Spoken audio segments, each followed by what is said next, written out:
চালতার আচার তৈরি করার জন্য প্রথমে চালতাটাকে সেদ্ধ করে নিতে হবে লবণ এবং হলুদ দিয়ে।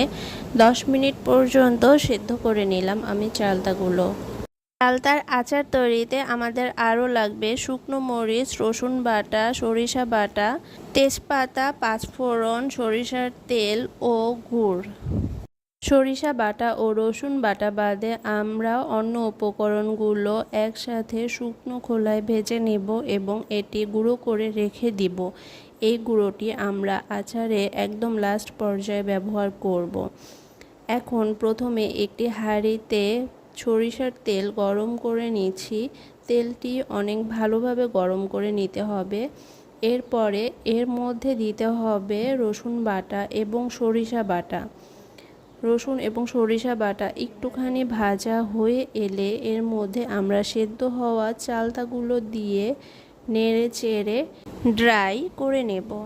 চালতাগুলো এখানে আমরা 2 থেকে 3 মিনিট পর্যন্ত রসুন এবং সরিষা বাটার সাথে ভেজে নিচ্ছি একসাথে।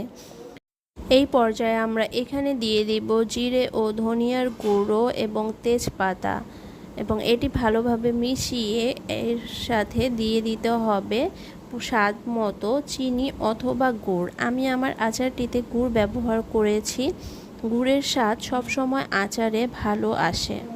আমার ভিডিওটি অফ হয়ে যাওয়ার কারণে গুড় দেওয়ার ভিডিওটি এখানে আসেনি, তবে আপনারা আপনাদের স্বাদ মতো অবশ্যই গুড় দিয়ে নেবেন। গুড় দেওয়ার পরে অনেকটা পানি উঠে আসবে গুড়ের থেকে। ওই পানিতেই আমাদের চালতাটি হয়ে আসবে এবং এই আসানোটি আপনাকে মিডিয়াম থেকে লো হিটে আসাতে হবে ঠিক 15 থেকে 20 মিনিট পর্যন্ত। যদি আপনি এই আচারটি সুন্দরভাবে আসাতে পারেন তাহলে চালতাটি অনেকটা টক মিষ্টি ঝাল স্বাদের হয়ে আসবে। আমরা আচারে এখনো পর্যন্ত কোনো গুঁড়ো মশলা ব্যবহার করিনি।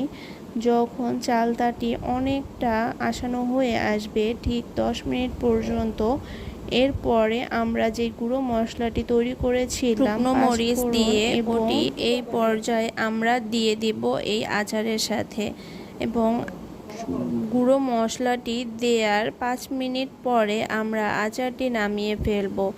আশা করছি আপনাদের আমার আচার রেসিপিটি ভালো লেগেছে। যদি আপনারা আমার থেকে আরও এরকম রেসিপি পেতে চান তাহলে অবশ্যই আমার চ্যানেলটিতে সাবস্ক্রাইব করে রাখবেন আর আমার পাশে থেকে আমাকে উৎসাহিত করবেন। আশা করছি আপনাদের আমার আচার